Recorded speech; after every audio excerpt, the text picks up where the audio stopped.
My wife took massive loans under my name, and now I am indebted. I had been married to Scarlett for a decade. We first met in college, and right from the start, we clicked. There were conversations full of aspirations where we planned for the future we would build together. Just like all marriages, ours had its hurdles, but I always remained hopeful. She was my wife, a friend, and the person whom I could trust the most. I was under the impression that we were content. We had a beautiful house, 2 wonderful kids, and what looked like a reasonably placed budget. I had a good position as an engineering, which meant a good income that provided us with a good standard of living. While Scarlett had the bigger role in handling household duties such as bill payments, I did not follow her actions strictly, rather trusted her to act on our best interests. That trust was destroyed one morning where I received a concerning phone call from a collection agency. The voice of the man on the other side sounded professional and matter-of-fact when he spoke. "Mr. Davis, I am calling from collections and wanted to speak to you about your unpaid bills. You now owe a total of $250,000. I felt as if I had been blindsided. "I don't believe I am the person you are looking for," I said, confused. "I do not owe any money to anyone." The other person on the line was silent. "Mr. Davis, our records show that there are several loans attributed to your name. For the past 6 months, there has been a letter in your mailbox at your house that has remained unaddressed." My heart started to race. Were the letters addressed to me? Either way, I haven't seen any notices. Shakily, I hung up the phone and started looking for Scarlett. She was in the kitchen, busy prepping breakfast for the kids. Her face looked calm. My apprehension turned into anger as I confronted her. "Scarlett, I got off a call with a collections agency, and they claim that we owe $250,000. Why is this the first time I am hearing about this?" Scarlett became pale in an instant, and I worried that she would faint. She was blinking her eyes widely, unable to meet my gaze. I don't know what you're talking about." Yet I knew that deep down she was telling a fabricated story. We highly urge everyone to subscribe, as otherwise, you will be missing out on spectacular stories that we cover and which are available at your convenience. If you are already subscribed, congratulations. You will never miss on know the kind of stories that we cover. We have a lot in store for you. That is how I learned the story of the rest of the loan, the rest of my financial life. I kept going with this thought until late at night, when once again I reminded myself about the very envelope I found that night. In my wife Scarlett's home office, I came across an assortment of drawers where a great deal of envelopes sat. Between them, I spotted many unopened ones which contained letters from differing lenders, all of which appealed for communication as they were offering very dubious services like loans and credit cards prepaid in my name. I was borderline floored. If at any point I had reason to believe I was dealing with an overwhelming debt threshold, the last piece of correspondence confirmed it was something far more sinister. And while all those letters and envelopes were coming through the mail slot, each belt line revealed the sickening consequence for default on the numerous bordering debt contracts placed against my name. Scarlett is what caused those crippling, financially derailing loans to be borrowed. Various credit cards, a second mortgage, shadow loans, personal loans, unsecured loans, student loans.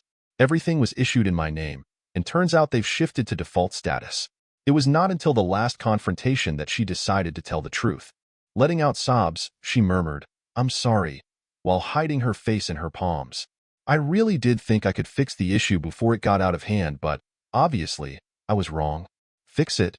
I yelled, in disbelief as a mix of fury and incredulity washed over me. "You have put us into debt of $250,000. Explain, please." She lifted her head and looked me in the eye. In a way that one would do with a wounded animal, there's being bloodshot. "It started with small things," she said. "I went over budget with a few things here and there, and then everything took a turn for the worse. I overestimated my capacity to manage loans, and I was sorely mistaken.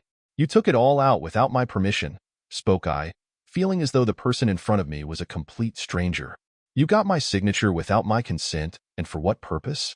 Lying to me attends every day, and you think that is okay?" All she could do was nod as she neglected looking at me. "I really had no alternative option," she said, almost inaudibly. "I was terrified you would leave if the truth came to light. Trust me when I say I have thought about that option time and time again," I said, my tone remaining chilling. "You have decimated every financial construct we built together. You have lied to me, and everything we worked for is at stake." The following few days disheveled me. Panic, anger, and disbelief became all-consuming notions for me. Because of everything Scarlett had built, I was forced to take a leave from work to sort out the financial crisis. Hours were spent on calls with creditors who I believed knew how much debt was now drowning us. My lawyer advised that since Scarlett and I were married, and the loans were in my name, I was completely liable to the debt. I could potentially press charges for identity theft and fraud, but I would have to drag Scarlett down the legal system alongside me, and that is something I would never want to do in order to keep my family intact. I felt like I was in a box. The most horrendous way I had been betrayed was by Scarlett, but forcing her into a legal battle was a notion that repulsed me. There were our children to think about as well.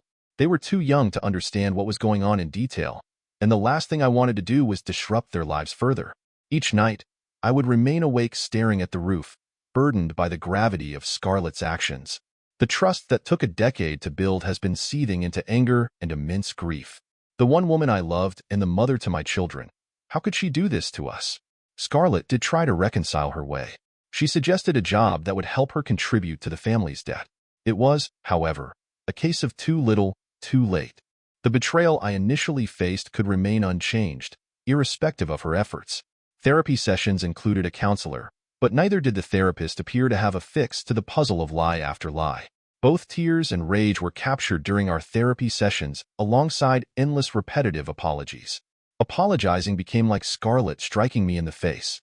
Sorry was simply not enough. It's impossible to undo the loans, remove the sleepless nights, and reconstruct the obliterated trust. This slowly made me realize that I needed to make a decision.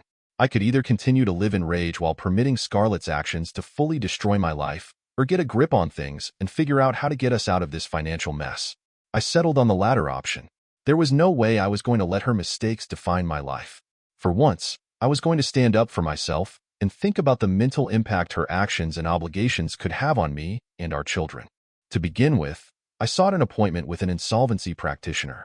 Together, we designed a strategy on how to tackle the significant amount of debt. Although I knew it was going to take a considerable amount of time and difficult choices to resolve this issue, it was the only step that could put me ahead of the curve. Where possible, we merged the loans, arranged with the lenders for reduced interest rates, and implemented a stringent budget that virtually eliminated every one of our luxury expenditures. We sold our spare vehicle, put our subscriptions on hold, and made the decision to sell our house in order to buy a cheaper one. While difficulties were great, it was indeed motivating. Scarlett accepted a job offer, and her part-time job would help us with household finances. However, I made it very clear that she would not have any control of the finances whatsoever. I decided to personally take control of all the finances and tracked every single dollar that came in and out. It was tiresome, but I needed to make sure the situation that had previously occurred would not happen again. I also took legal steps to protect myself. I consulted a lawyer to prepare a post-nuptial agreement that would financially protect me from any action Scarlett might undertake. Without any objection, she signed it, realizing that this was a prerequisite for our cohabitation. This was another reminder of how deep my wife controlled me, leaving me needing legal protection against her. What were once months gradually turned to a year, and we were continuously making strides. The debt was still there haunting us, but we were steadily outdoing ourselves. The financial advisor would reach out occasionally to make sure everything was going smoothly, and for the first time in what seemed like forever, I could finally see the light at the end of the tunnel. However, the case of our marriage is different.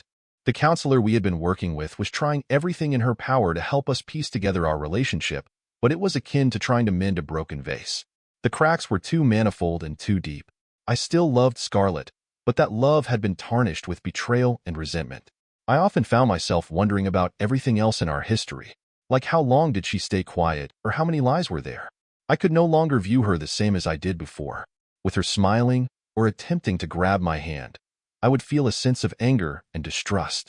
On the other hand, Scarlett seemed to have some genuine sense of regret. She did show up to every counseling session, along with adhering to the budget and working hard to fix things. Although her efforts were commendable, they ultimately felt devoid of appreciation to me. The reality is that no amount of effort from her side can change the damage we had both suffered or the effort of putting us into this situation. Our residence, which was once soaked in joy and laughter, now appeared devoid of any life and full of tension. Communication was largely reduced to mundane issues, finances, children, and chores around the house.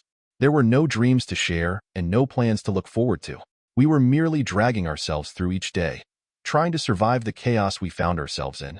One night after putting the kids to sleep, I found Scarlett sitting in front of me at the kitchen table. She looked sad and utterly exhausted. "I know you hate me," she spoke softly. "I know I have obliterated everything there is to value. I stared at her, unsure about what to say. There was a part of me that felt like screaming, "You are absolutely correct," but I opted not to. The other side of me simply felt exhausted. I was weary of always feeling angry, weary of the constant sensation of betrayal, and completely tired of this horrible life we found ourselves in. "I don't hate you," I spoke, my voice flat as I struggled to summon a feeling. "But trusting you again is something I am not sure of." She nodded, tears brewing in her eyes. "I know, and it is perfectly fine if you want to leave. I wouldn't blame you." I ran my fingers through my hair as I sighed. "It's not that simple. There are kids involved, as well as a whole life." "I know," she whispered. "But maybe it is time we both faced the fact that we no longer love each other, and that we chose to stay together out of certain obligation." A punch to the gut would have better than what I felt in that moment. Her words were full of truth. We were not choosing love. We were choosing a specifically blurred boundary of our marriage through the lenses of duty towards our children and the life we once wished for. "I need time," I said, choking. "I need to decide what I want, what is best for us all." After careful consideration, I knew the decision to take a break from Scarlett was going to be hard. It wasn't easy, but I knew healing required me to separate myself for the betrayal. I found it helpful to know that we had come to an arrangement where both of us kept custody of the children, and we were able to parent without fighting to our best ability. Our separation was devoid of hostility, as devoid as it could be considering the nuance. We kept paying off the debt to each other whilst Scarlett staying living in her small apartment near me. Respectfully, we still cared for and wanted a stable environment for our kids away from the chaos that surrounded everything else. In the following months, a sense of stability returned which I had longed for a long time, which helped me move on. The anger turned into focus on growing and healing. I shifted my attention to my work and started enhancing my social relationships and making friends. Most notably, the all-consuming debt that governed my life ceased to define my future, and everything turned into an opportunity. Scarlett and I kept a civil communication with each other regarding children and finances. Eventually, we reduced the hostility we had towards one another and reached a point where we could live together amicably. I noticed her working and paying off the debt, which showed me that she was quite remorseful for her actions. Regardless of her showing signs of regret, our marriage had certainly become irreparable. Ultimately, losing the battle almost cost us our marriage along with the life we once lived together, but it helped me understand the significance of trust and communication in a relationship. Losing the debt battle was tough, but as time passed I gradually appreciated it more and more. The experience scarred us both, but it taught us valuable lessons about responsibility and deceit. For the most part, however, we moved on as best as we could and actively co-parented our children, making sure they received the love and support they required. What I discovered was that love can easily be shattered due to betrayal, but it can just as easily serve as a motivation for change. I began the process of reclaiming my life, little by little, and uncovered a new way forward. A way that was not indicated by the errors of the past, but rather by the power to rise above them.